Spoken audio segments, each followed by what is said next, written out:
بسم الله الرحمن الرحيم. الحمد لله رب العالمين، باعث النبي الأمين، سيد المرسلين وخاتم النبيين، رحمة للعالمين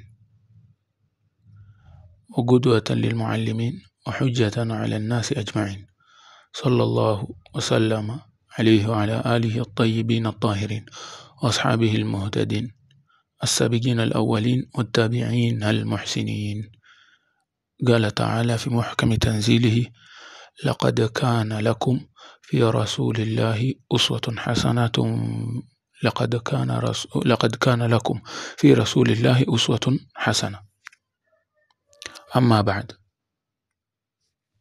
baada ya kumshukuru Mwenyezi Mungu na kumtakia rehema mtume wake sallallahu alaihi wa alihi wasallam, inshallah tutaanza siku ya leo darasa za sira ya bwana mtume sallallahu alaihi wa alihi wasallam.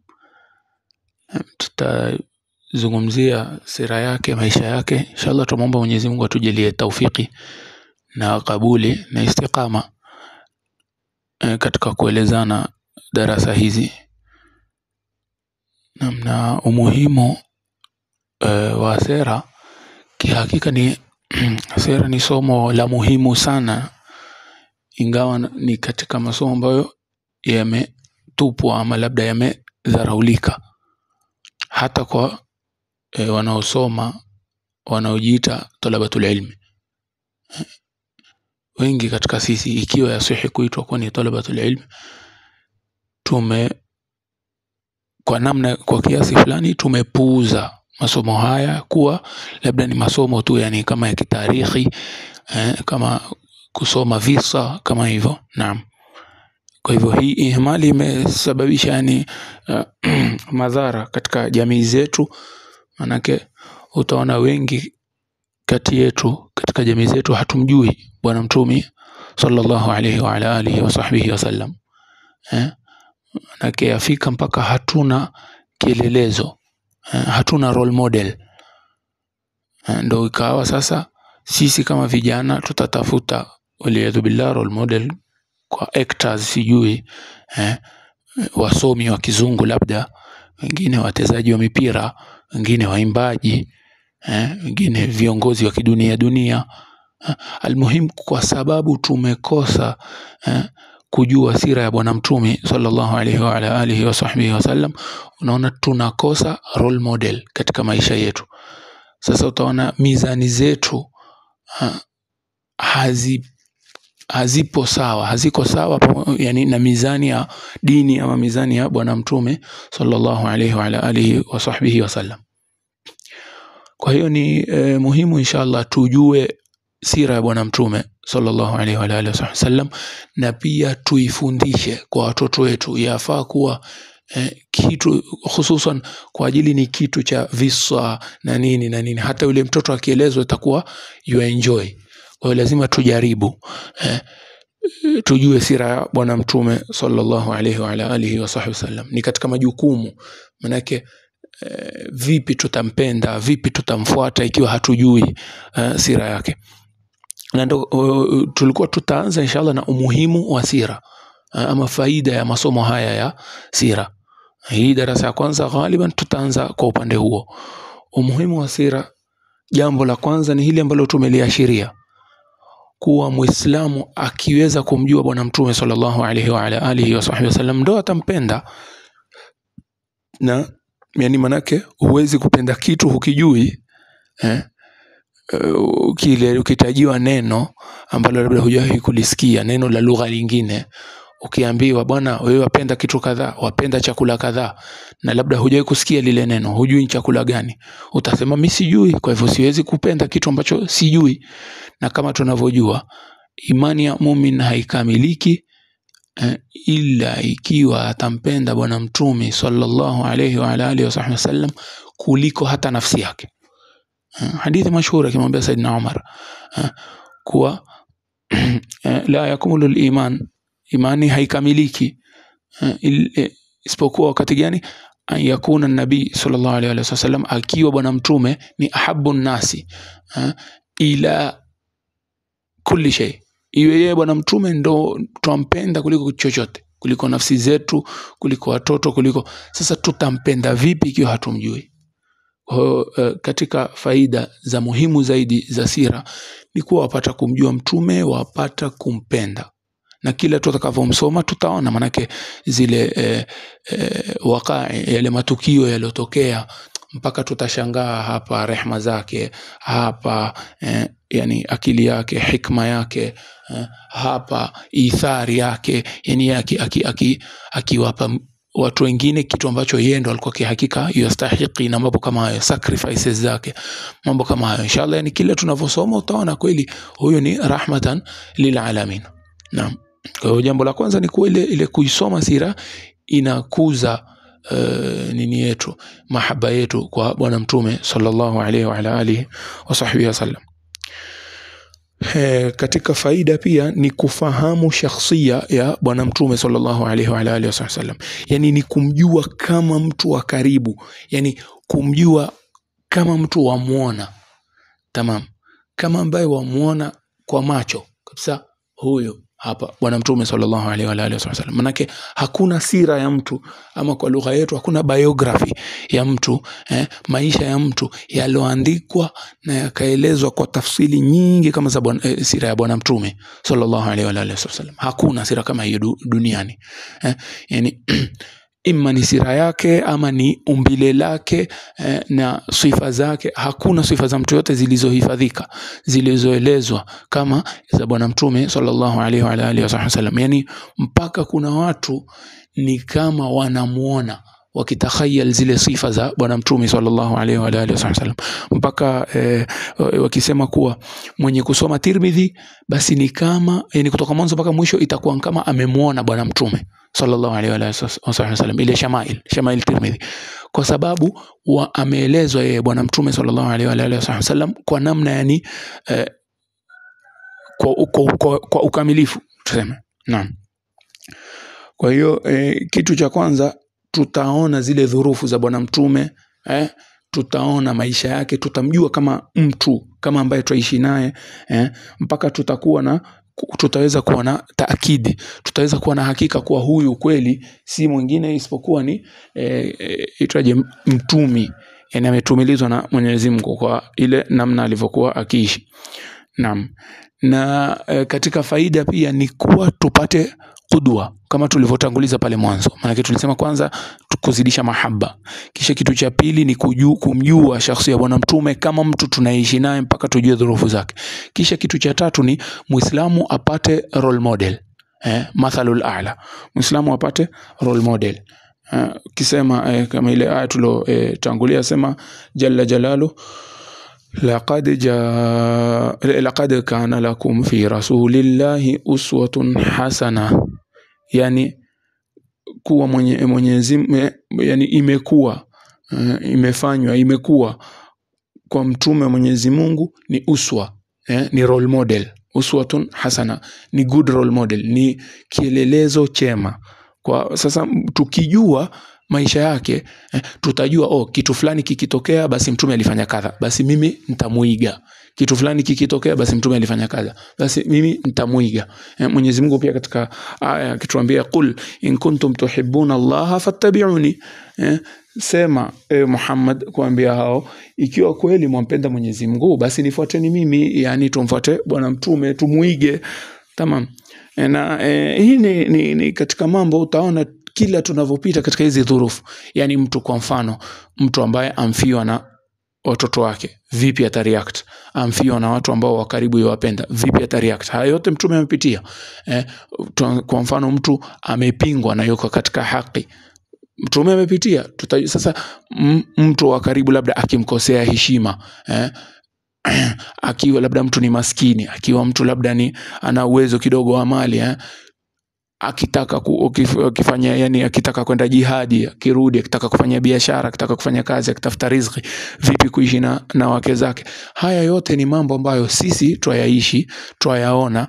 Sasa mtu akiwatafuta tu maisha ya mtume, basi ataona kumbe kila kitu ambacho mimi napitia naweza kustafidi kutoka maisha ya bwana mtume sallallahu alaihi wa alihi wa sahbihi wasallam. Naam. Kwa hiyo kitu cha tatu ambacho tutastafidi ni kuwa tupata role model kutoka kwa Bwana Mtume sallallahu alaihi wa alihi wasallam. Kitu kingine ni kuwa katika kusoma sira tunapata, yani twasaidika kuweza kufahamu maneno ya Mwenyezi Mungu. Tuweza kufahamu, twazidi au tuna nguvu zaidi au uwezo zaidi wa kufahamu kitabu cha Mwenyezi Mungu. Zile ayati, manake ukisoma sira wajua kwa hivyo aya fulani ilishuka kwa sababu fulani, aya fulani ilishuka kwa sababu fulani, aya fulani ilishuka kwa sababu fulani, yani mpaka wajua namna ambavyo wafahamu aitwaje kitabu cha Mwenyezi Mungu. Utaweza kufasiri, utaweza kufahamu mpaka mwenyewe ukisoma utajua hii nakumbuka ilitokea kadhia fulani fulani fulani, ndio Bwana Mtume akaambiwa kadha kadha kadha. Kwa mfano kisa mashuhuri cha la ilaha illallah muhammadur rasulullah. Naam, yani alivyokuwa Bwana Mtume akiamiliana na hawa wanafiki, kisha zikaja zile aya za kutukataza kuwaswalia. Sasa mtu aweza kusema angalia hizi aya zimetukataza yani zimetuambia tusiwaswalia hawa wanafiki. Basi nini? Tuwa expose, yani tuwafedheheshe mbele za watu, tuwataja huu mnafiki, huu mnafiki, huu mnafiki. La, hapo tufahamu kutoka katika sira ya Bwana Mtume sallallahu alaihi wa alihi wasallam kuwa walipokuwa hai aliishi nao muamala, aliwaamili kama Waislamu, aliwafanyia muamala kama ni Waislamu. Kwa hiyo sisi tufahamu pale kuwa hata kama kuna watu twadhani kwa akili zetu, maana tuweza kuwa tukosea, twadhani ati ama watu wasema ni wanafiki, basi hatuna haki ya kuwafedhehesha. Maana Bwana Mtume ameishi nao watu ambao ni wanafiki na yeye anayakini, lakini hakuwafanya nini? Hakuwafedhehesha, bali alimwambia tu yule sahaba mashuhuri Hudhaifa bin al-Yaman. Kwa hiyo hii ni kama mfano, yani kuwa maisha ya Mtume yatueleza ama yatufahamisha zile aya za Qur'ani kwa undani na yani ufahamu ulio sahihi. Naam. La ilaha illallah. Naam, na pia katika mambo ambayo tutastafidi, hususan yule ambaye yataka labda kufanya da'wa, yataka kusomesha, yataka kufanya tarbia, imamu, shekhe, kiongozi yoyote, tuwasoma kwa Bwana Mtume namna ya kufanya da'wa. Tuwafanya namna ya kufanya da'wa ya kisawasawa, namna ya kulea watu kisawasawa. Tuwafahamu mambo ambayo tunafaa kuyakadimisha katika da'wa. Yani wewe ukiwa fanya da'wa waanza vipi? Hizi zote tuwasoma kwenye sira. Tunaona mtu akija akiwa na issue, akiwa ana swali, akiwa ana shida, labda dhambi fulani yataka kufanya ama ashafanya dhambi, tuamona yani kwa maisha ya Mtume, kwa kusoma sira twajua namna ya kuweza kuingia katika majali ya da'wa na kuweza kunasihiana kwa namna ambayo italeta manufaa. Haya yote ni katika fawaid kidogo za sira, lakini kihakika faida moja katika hizi fawaid yatosha kuwa ni yani yatosha kuwa ni msukumo wetu wa kwenda kusoma sira na kufanya yani research na bahthi za sira. Na vitabu vya sira viko vingi. Vitabu vya sira viko vingi sana. Vingine ni vikubwa sana, vingine ni vifupi sana, yani mukhtasarati ndogo sana, zingine ni baina na baina, kati na kati. Sisi inshallah kuna hiki kitabu cha Al-Habib Hadi, afwan, yani huwa As-Sayyid Alawi bin Tahir Al-Haddar. Ni hiki kitabu chake ni cha marhala ya ibtidaia, yani cha kuanzia. Hatutokitegemea hiki peke yake, lakini ghaliban tutaangalia zile maudhui alizozitaja shekhe. Manake ilikuwa fikra, kuna fikra mbili, ima tukisome kama nasi ama tueleze tu sira kivyake, yani sira. Lakini inshallah mtu akifuatilia kitabu kama hiki tutajaribu tutaje maudhui tu ya kitabu chenyewe, lakini umuman tutakuwa tutoa kutoka vitabu tofauti. Naam, lakini mtu aweza kuangalia kama atataka, mtu atakitaka kusoma mwenyewe Ikiwa ni kwa Kiarabu vitabu vya sira vizuri, kuna vidogo vidogo, yani kuna Nurul Yaqini, kuna Ar-Rahiq al-Makhtumi, kuna hiki ambacho nimekitaja Durusu Sira hapa. Tamam, hivi ni katika vitabu vya sira vidogo vidogo mtu yaweza kustafidi navo, na hii ni katika lugha ya Kiarabu. Na katika Kizungu kiko kitabu kizuri, mmesikia baadhi ya mashekhe wakizungumzia.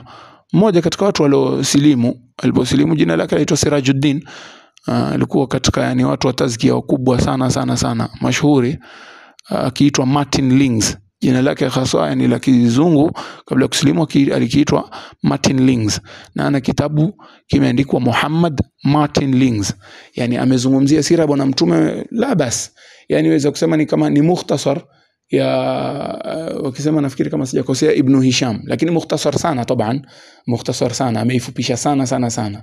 Naam, lakini ni kitabu kizuri, ni kitabu kizuri sana kwa ambao wasoma Kizungu. Mtu akitaka kusoma kwa Kizungu kitabu hicho aweza kukitafuta, ama inshallah tukipata nafasi tutakituma pia kwenye yani tutakishare kwenye grupu zozote inshallah. Naam. Ama upande mwingine mtu akitaka kusoma kama Shamail, sifa za bwana mtume sallallahu alaihi wa alihi wasallam, kwa Kiarabu taban ziko nyingi sana. Akitaka tasoma Shamail ya Tirmidhi, kuna Shamail ya itwaje Sheikh Nabahani, Mungu arehemu wote. Tamam, na kuna vingine si yani ni vitabu vinavyomzungumzia mtume umuman. Katika vitabu bora zaidi ni Ashifa بتعريف حقوق المصطفى صلى الله عليه وسلم. Hiki kitabu min ajalli alkutub, yani ni katika vitabu bora zaidi katika kumsoma bwana mtume, katika kujenga mahaba. Lakini ndio hivyo, ni kitabu cha Kiarabu na chataka kidogo mtu anaofahamu ya Kiarabu, tuseme kwa kiwango fulani ama kisawa sawa, maana ni kitabu cha katika maulama ni wa kitambo, Qadhi Iyadh katika maulama wa Maghrib. Naam, na ni katika ni vitabu kama nilivyosema ni katika vitabu bora zaidi. Wao wenyewe wasema hakujatanguliwa, yani hakutanguliwa huyu imamu na mwingine aliandika kitabu kama hicho, wala hakuja mtu baada yake ameandika kitabu kama hicho katika kumueleza bwana mtume sallallahu alaihi wa alihi wasallam, mpaka wakisema laula shifa lama urifa almustafa, yani lau si ile shifa basi bwana mtume asingelijulikana. Naam, hiyo inshallah hivi ni vitabu mtu aweza kuangalia, na inshallah katika darasa ijayo tutaanza pole hili kwa tu kama mukaddima, kueleza umuhimu wa sira na vile vitabu ambavyo mtu yaweza kustafidi navyo. Na tuombe Mwenyezi Mungu atujalie yani tuzidi kumjua bwana mtume sallallahu alaihi wa alihi wasallam, na tuzidi mahaba, wa nasalluhu an yaj'alana min alladhina yastami'una alqawla fayattabi'una ahsana. Sallallahu ala sayidina Muhammad an-nabiyil ummi wa ala alihi wa sahbihi wasallam. Wallahu a'la wa a'lam.